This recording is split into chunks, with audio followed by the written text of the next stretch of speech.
Good afternoon. I'm calling to order this meeting of the Housing Policy Development Committee. I'm chair of the committee, Cam Gordon. I'm joined today by council members Elson, Goodman, Schrader. We're a quorum of the committee. We also have council member Fletcher with us today too.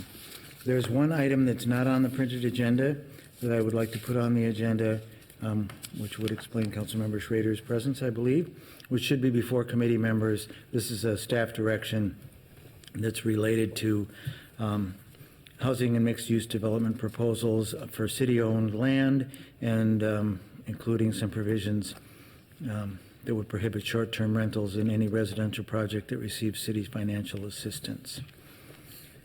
I'm comfortable moving the staff direction on consent, which I assume would be appropriate. But if you want to speak to it, Councilmember Fletcher,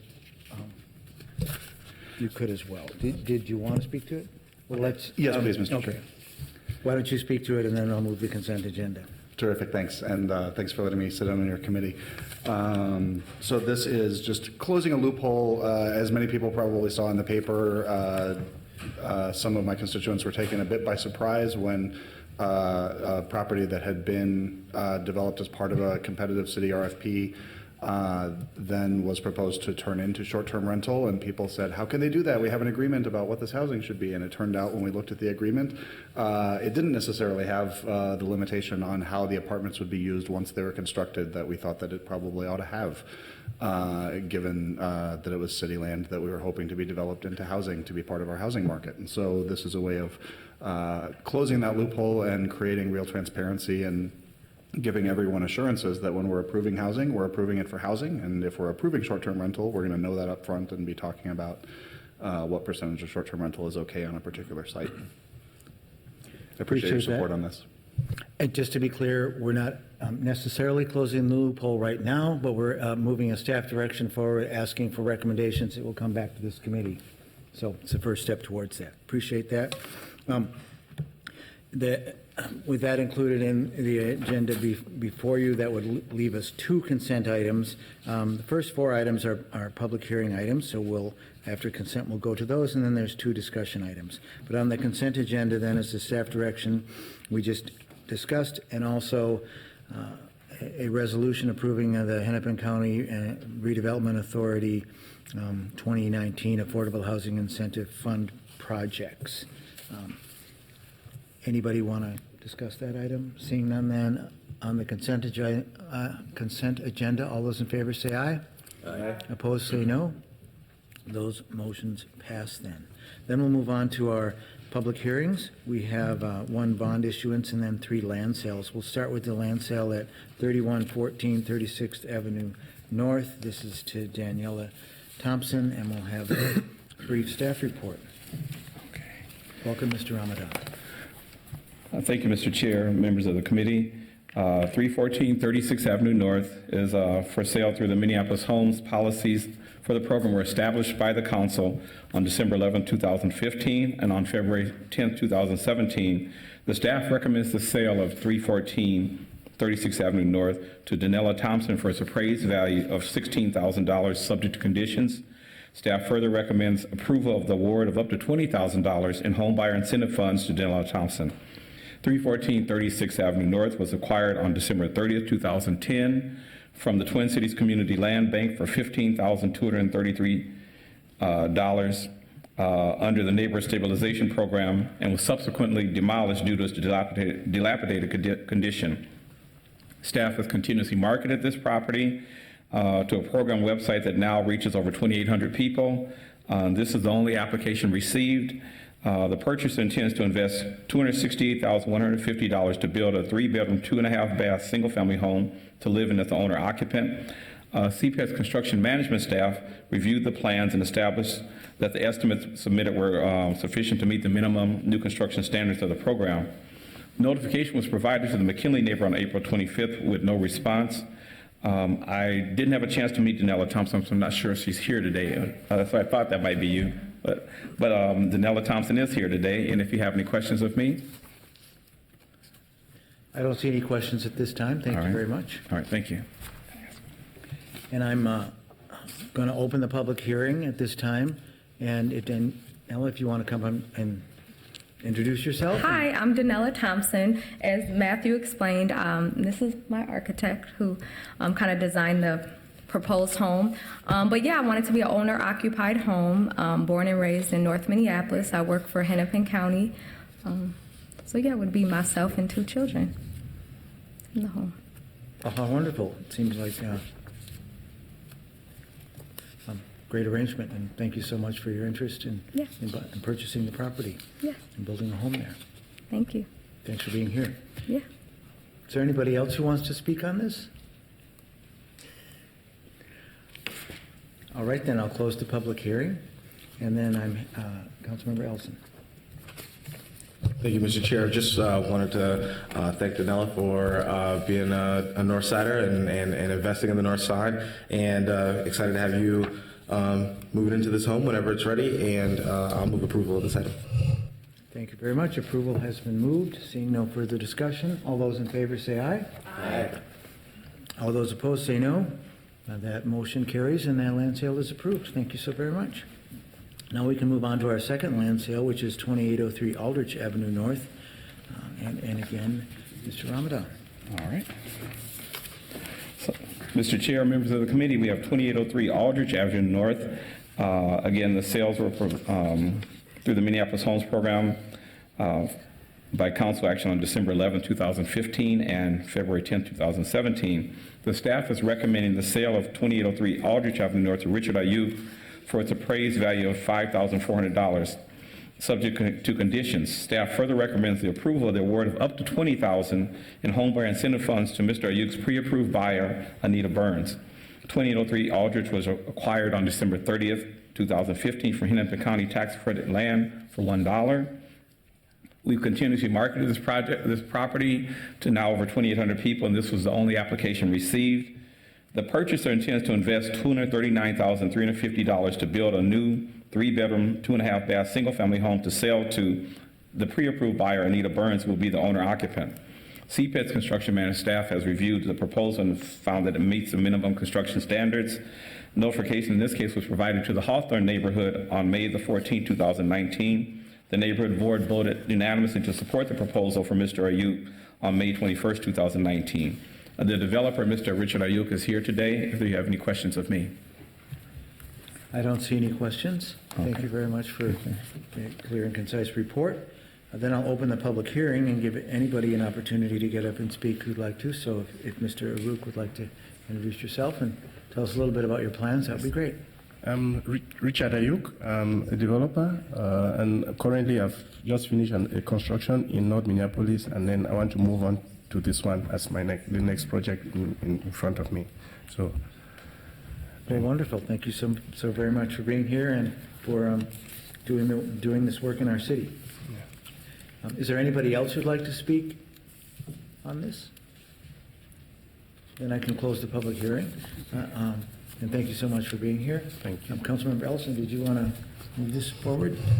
Yeah, just wanted to thank Mr. Ayuk for, again, and yeah, I'm happy to move approval of this item. Okay. Seeing no further discussion, all those in favor, please say aye. Aye. Any opposed, say no. That motion carries. And now we'll move on to our third land sale at 1701 Thomas Avenue North. Jean-Claude and Carrie Ann. Thank you. I have trouble. Okay. Bajanjni.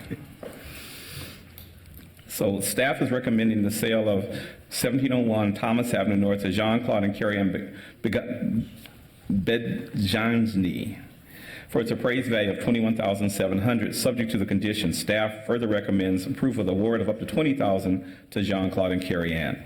1701 Thomas was acquired on May 3rd, 2013 from Hennepin County tax forfeited land for $1. We've continuously marketed this. This was the only application received. The purchaser intends to invest $240,000 to build a 4-bedroom, 4-bath, single-family home to live in as the owner-occupant. The CCAD construction management staff has reviewed the plans and found that they meet the minimum construction standards. In this case, notification was provided to the Northside Residents Redevelopment Council on May 24, 2019, and the NERC board voted on June 10, 2019 to approve the plan from Jean-Claude and Carrie Ann.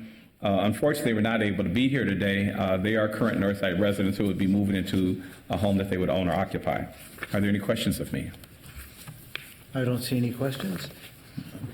Sounds like another wonderful project. I will open the public hearing, even if we know that the buyers might not be here, in case there's anybody else here who would wish to speak on this. I'm not seeing anybody come forward. So I will close the public hearing. Is this another good news for Ward 5? Would you like to make this motion, Councilmember? Mr. Chair, I'd be happy to move approval of this item. All right. On that motion, then, all those in favor, please say aye. Aye. Any opposed, say no. That motion carries.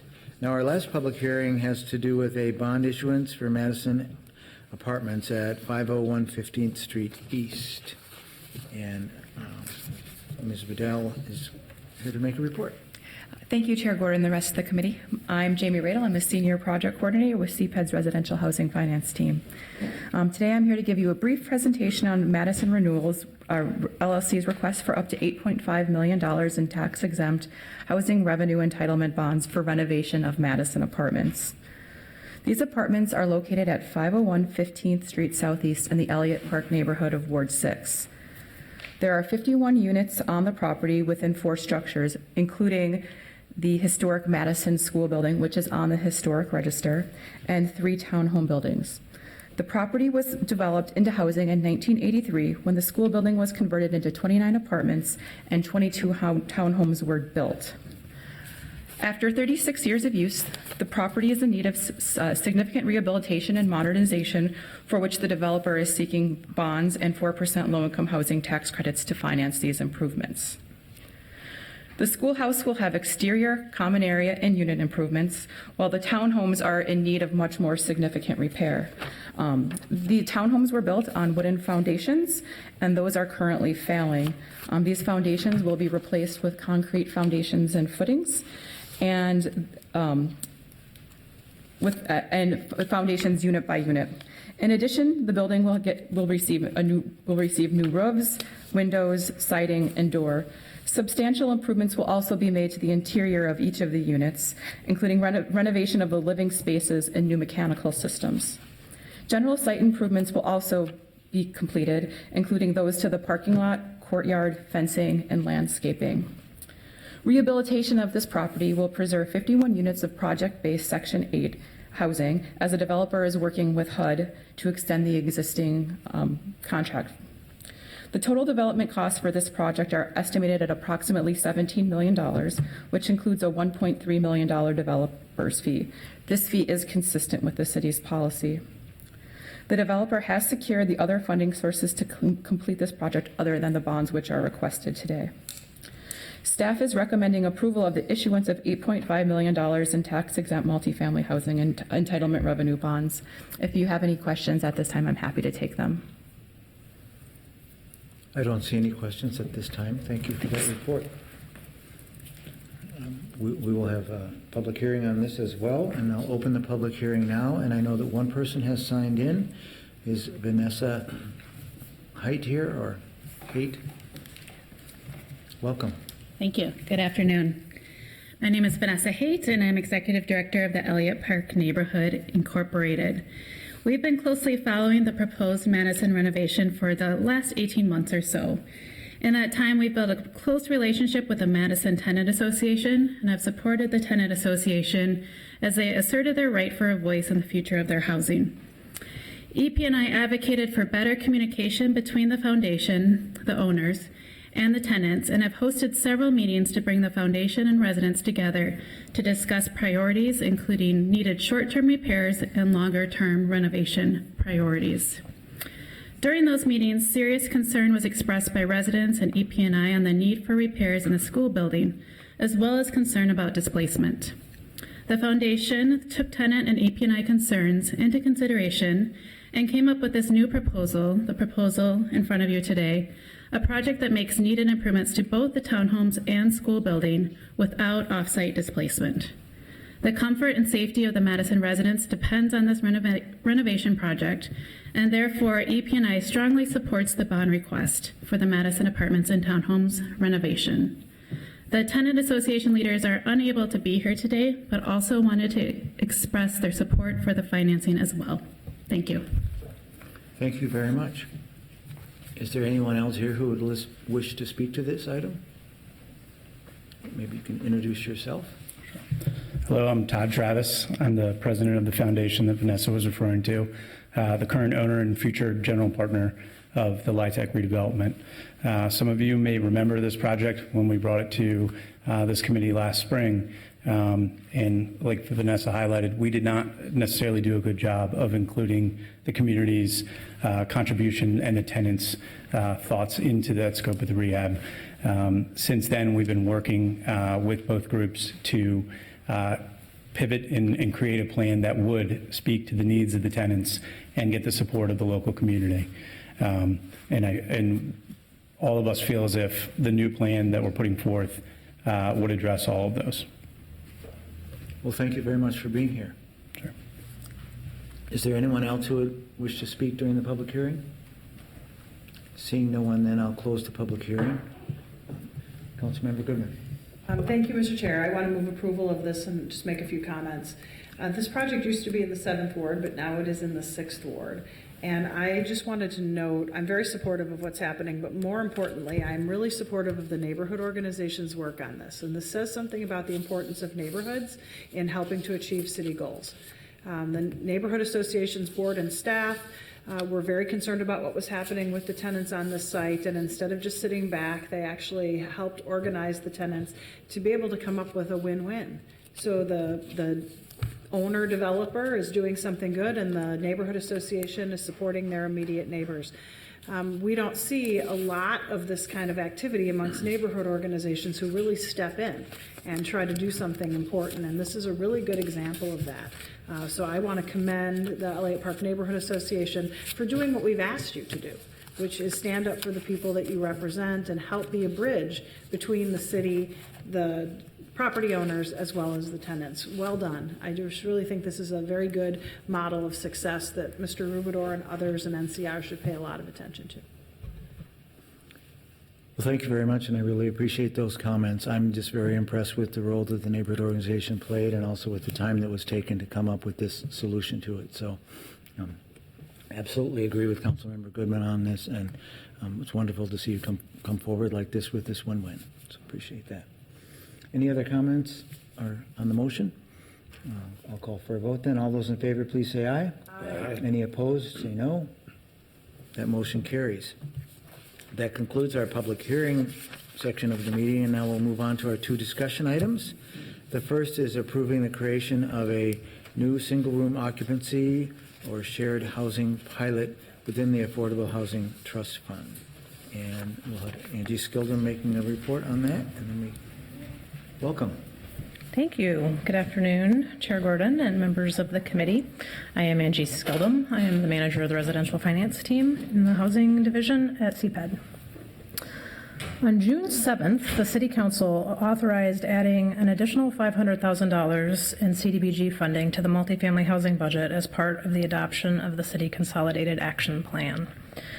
Staff is proposing today to utilize these funds to establish a new pilot program within the Affordable Housing Trust Fund to provide financing for a project type that the trust fund has traditionally not broadly participated in funding, and that is single-room occupancy and shared housing models.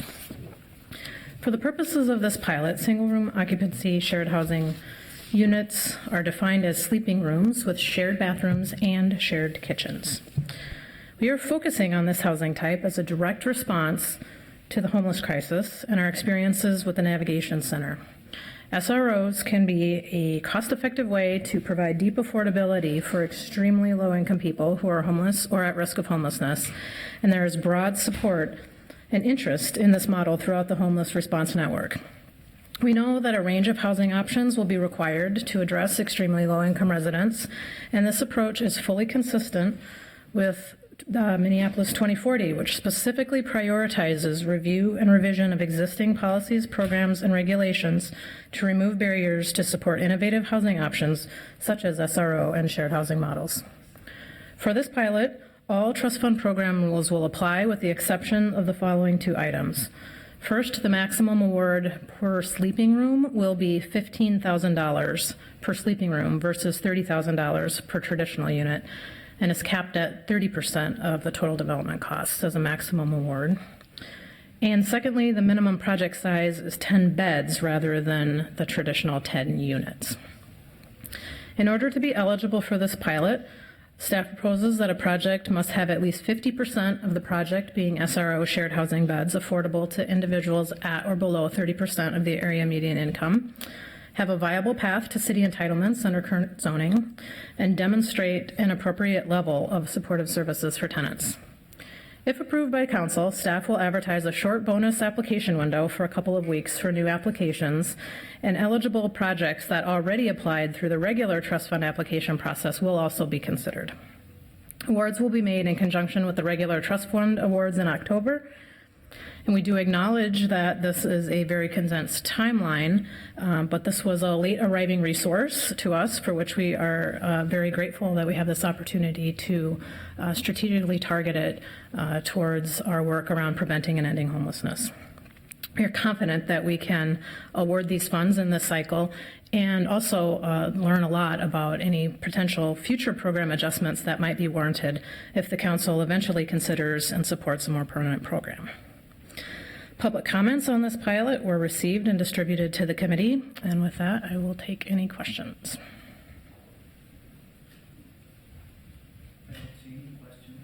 I don't see any questions right now. I really appreciate this coming forward. I think doing this as a pilot right now will be wonderful. You can take a seat if you want to. And if there are questions, you can get up. I will be very interested to see how this works when it's put up against our zoning code, and wonder if there'll be people who will see obstacles or what the pathway is to move forward. But I certainly know there have been concerns in past years and past decades with single room occupancy, and we haven't seen a lot of new single room occupancy developments, but what I've been hearing from a lot of the providers and also a lot of people experiencing homelessness is that this is a pathway so they can actually get stable, permanent housing, and there's a need for it. So it'll be interesting to see who responds and who gets awarded. So on that, seeing no other comments, then I will move approval of this item. All those in favor say aye. Aye. Any opposed, say no. That motion carries. Now our last item is a quarterly report on our Stable Homes, Stable Schools program. This is in response to a staff direction from this committee, and Ms. Topinka will be giving the report. Welcome. Thank you. Thank you, Chair Gordon, committee members, and Kyle Hansen from Minneapolis Public Housing Authority will be helping with the report as well.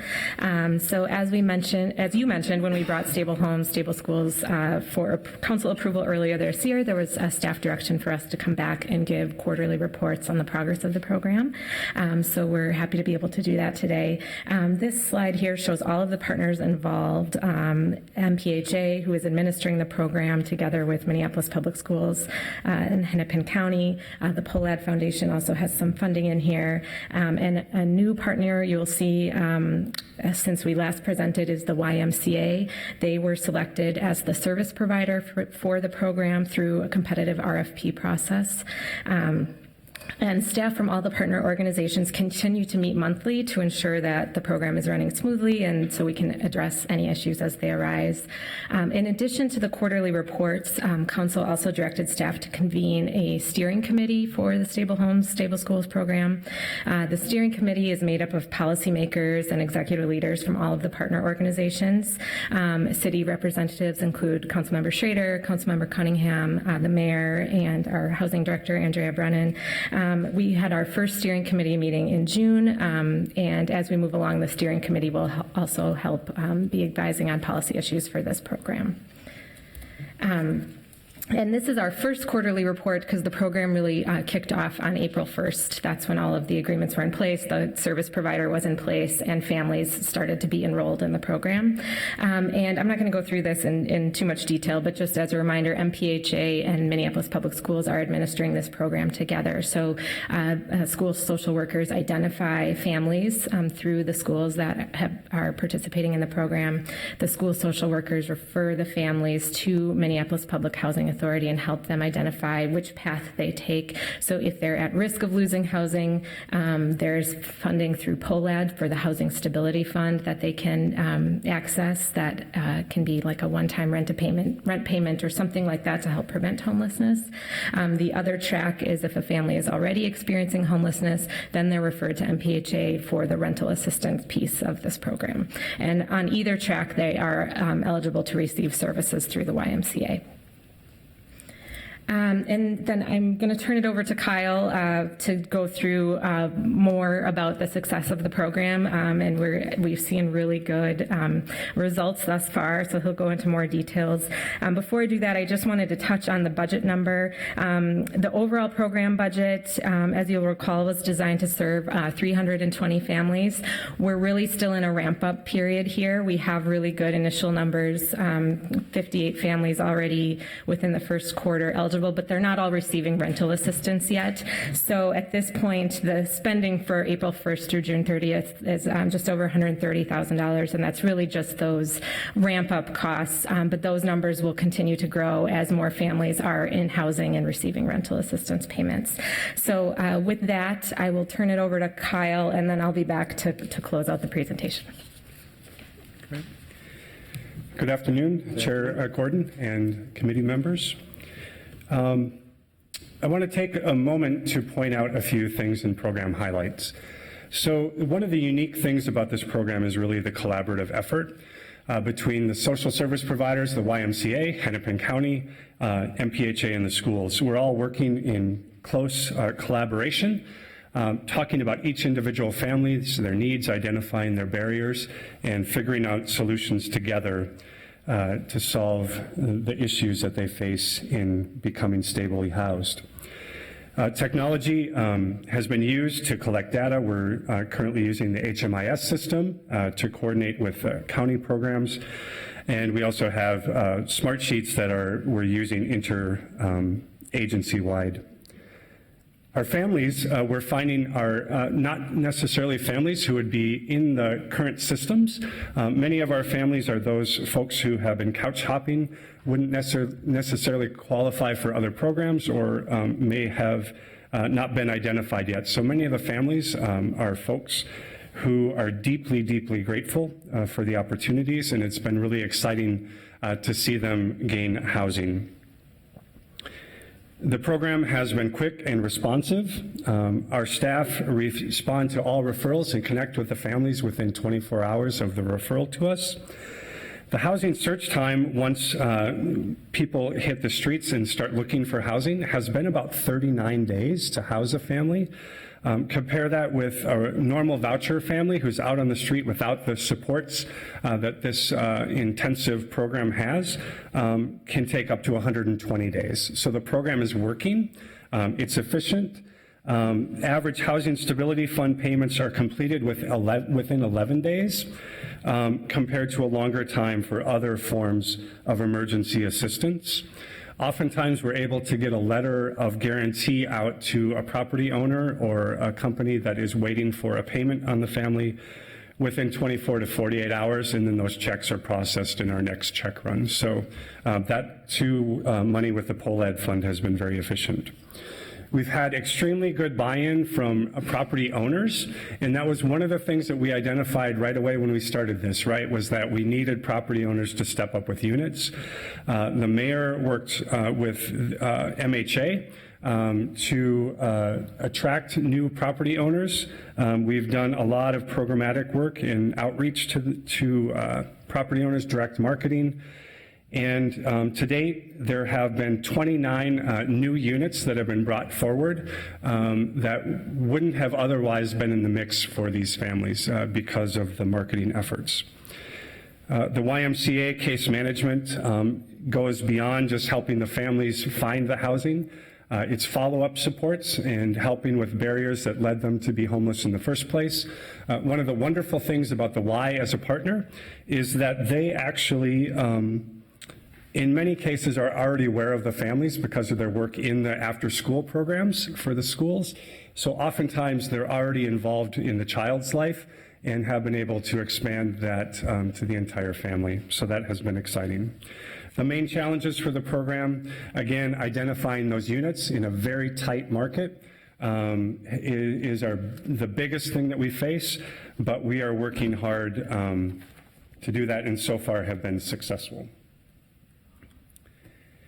Some quick numbers. These numbers are as of June 30th, 2019. We had 68 referrals to the rental assistance program. 58 of the families were eligible.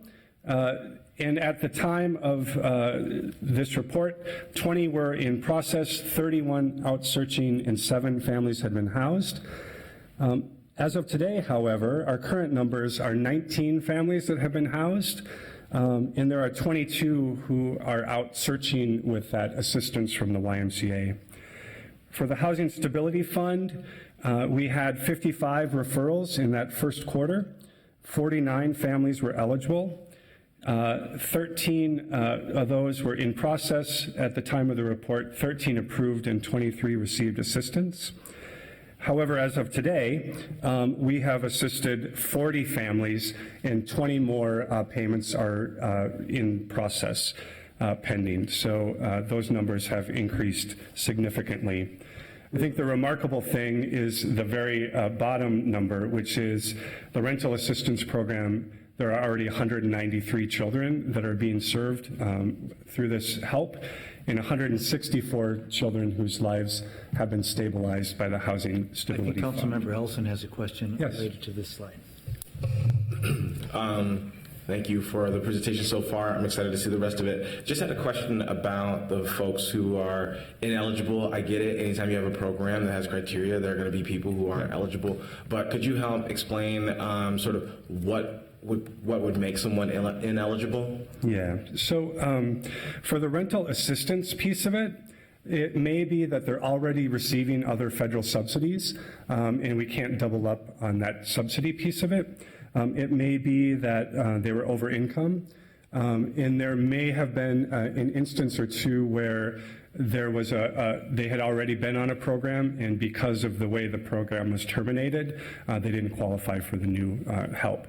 Now, we don't just end the process there.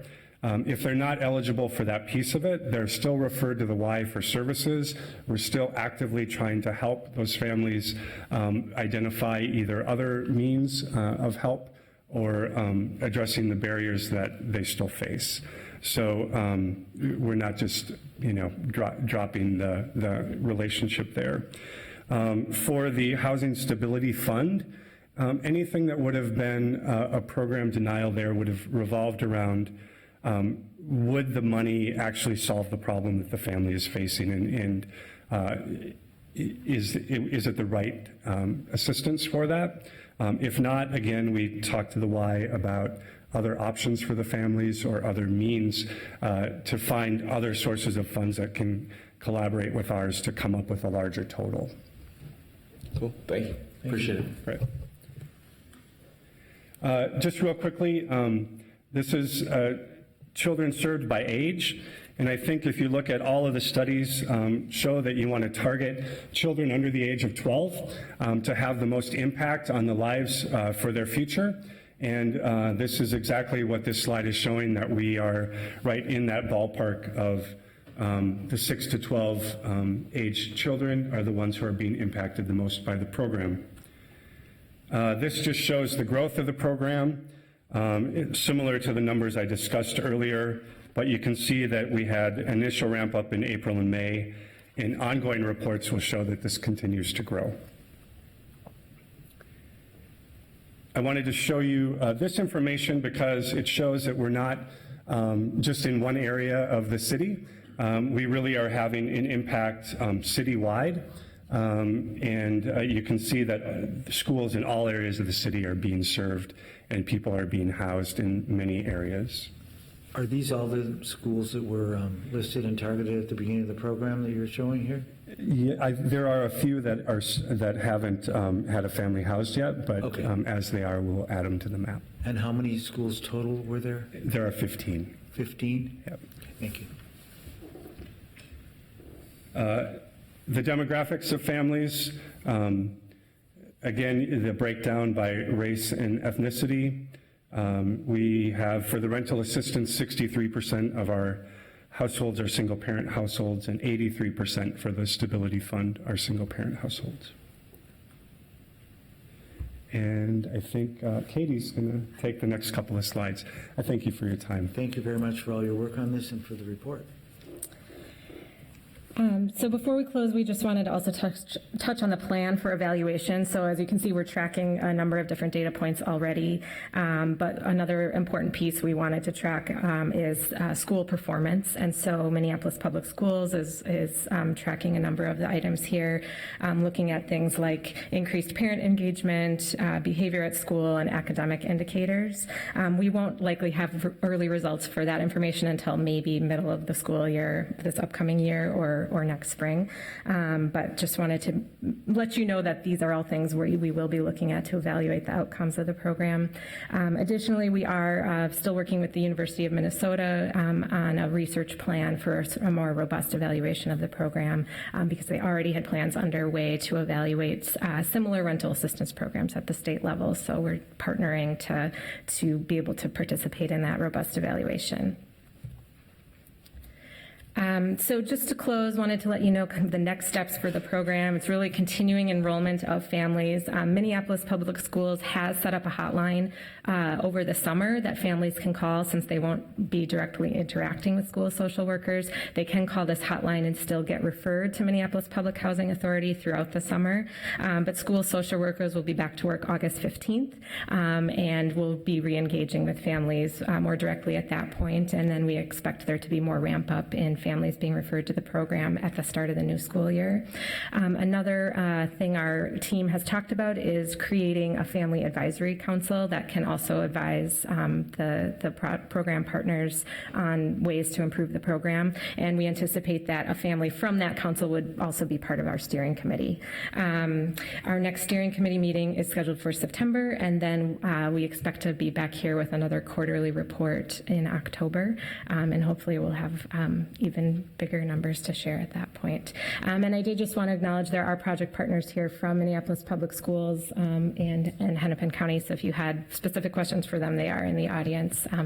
But that concludes our presentation. Well, thank you very much. Do committee members have any questions? Councilmember Ellison? Looking at, I know that there's a plan to put $3 million into this program for the next 3 years, but that doesn't necessarily mean you guys are anticipating that you're going to spend down that $3 million every single year. What what is sort of, was that? Well, the rental assistance is every year. So Yeah, but how often, how long do we, we're funding it for 3 years, how long do we expect that money to last? Do we expect it to last over the course of like 7 years, yeah. Right. So the way that the program was budgeted was really around how many families could we serve with that amount of money. We based it on an average cost of a rental assistance. That varies by family.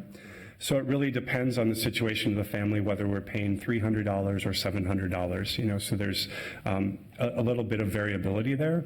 But the target was that the little over $3 million was enough money to house and provide support services for up to 320 families. Once that number is hit, then we would anticipate that money would start to spend itself down. And there's enough money in the 3-year commitment to house that number of families over the 3 years.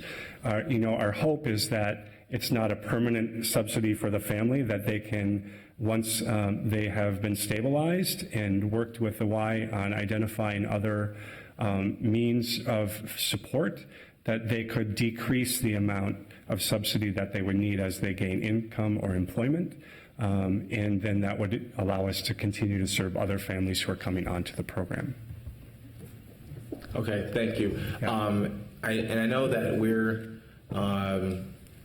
sort of in that ramp up period, but if I'm looking at it correct, we're over halfway through the year and we're looking at 130,000 spent so far.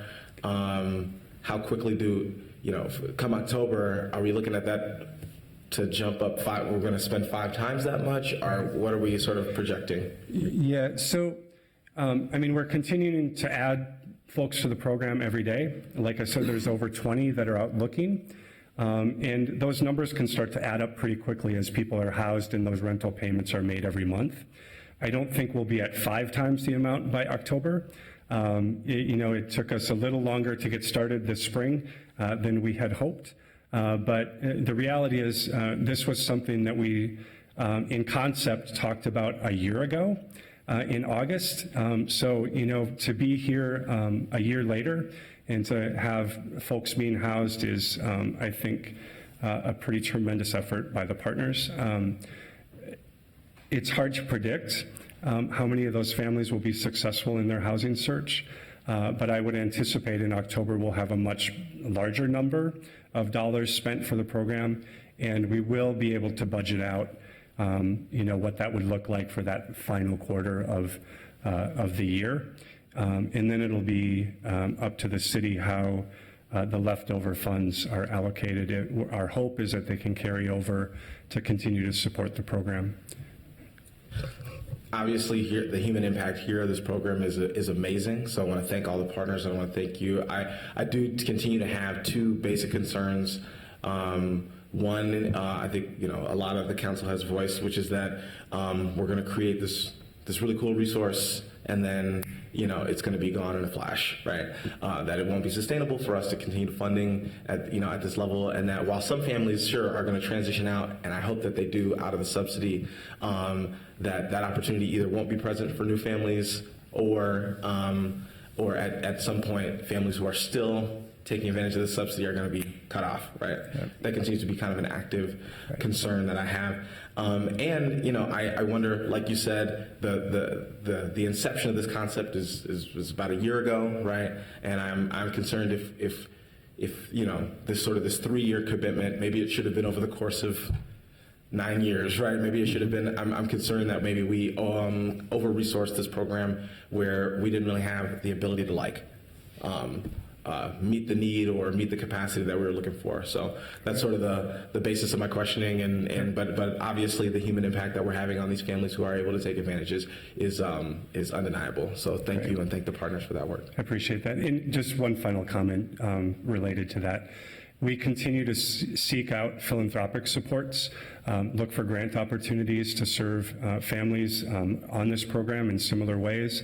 The POLAD funds have been an amazing help for this program, and our hope is that over time that this can become something that is sustainable, that is working, that shows government working in new collaborative ways with each other that are a little bit unheard of. And that because of the program and the story that we have to tell with it, it'll attract other means of financial support as well. So thank you for your time. I had a couple of quick questions. One was, I'm curious about the landlords, and is it smaller landlords? Are there duplexes and triplexes? Is it a few apartment buildings that have done that? Do we have any kind of idea about what it is? You mentioned there's 22 new landlords who came to participate, and I'm just curious if it's a mix or if it ended up landing on 1 or 2 types of housing. So, Chair Gordon, we do have a mix. There are some larger property management companies that did step up with some units, but the reality is many of these folks, if you see the number of children, are larger families. So they have tended to be rentals of single-family homes, so that's been great. But there have been kind of a mixture of each. And my other question had to do with the map of the schools, and it looked like all we were noting was the successes where there had been success, and I was it might be useful in the future to see all the schools on the map so we know where nobody's gotten housing from, and then to understand why has nobody applied? Is the need there not there that we thought was there, or were there other reasons for Right. that? And I'm curious about that. Or it might be that there's no rental spaces available. I mean, the reasons could be many. Right. And one of the things I think we can help do is try to push as a council or as a community, push it out to landlords where there is rental properties and let them know about this and help show how it's worked in other places and help grow interest maybe in new parts of the city or around other schools that aren't getting the needs. So. Great. That's something that we certainly can add to the report. And there are some nuances to a bit of that where in certain busing zones, it's a little harder to find some rental housing. But, Yeah. great.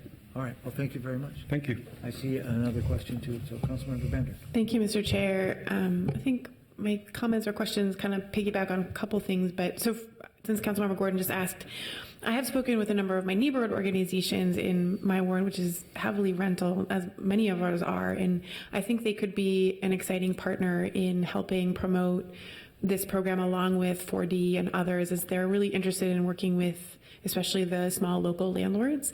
And I think, my experience is we have a lot of local ownership. And so I think those are probably folks who are open to investing in the community and those kinds of programs. I also want to just relating to the questions about sustainability, I do want to say I'm really glad to see that council members are actively involved now. I think that's really important for program sustainability as we approve the budgets and the policy for the city on housing. So that involvement, I think, is critical to maintaining the sustainability of any program. And I do also hope in future, I'm sure we don't have the data yet, but the more that we can understand about this question about how long do families need resources and how is this tying into other supportive programs, I think the better we'll be able to plan ahead and understand what this investment looks like, particularly in the context of, we're hearing from our public housing authority about budget holes and our own affordable housing needs and so many competing resources to understand how this fits into that bigger picture. So when we're getting budget requests from MPHA, understandably, we've already made a $9 million investment in this program, so just trying to weigh those priorities. So I'm excited to see the very preliminary numbers, but I think over time it will be helpful to understand some of those details, knowing it's a small sample size, so I understand. But if there's anything from other programs about how long it takes folks to get kind of to not be using the program or reduce their number of the amount of voucher assistance they need would be helpful. Great. Okay. Thank you. I think that was a comment more than a question. Any other comments or questions, council members? Seeing none, then I will welcome Councilmember Wright Paladely for joining us. You weren't here at the beginning of the meeting. Glad you made it. And I will move to receive and file this item. All those in favor, please say aye. Aye. Any opposed, say no. That motion carries then, and seeing no further business before us, this meeting is adjourned. Thank you, everybody.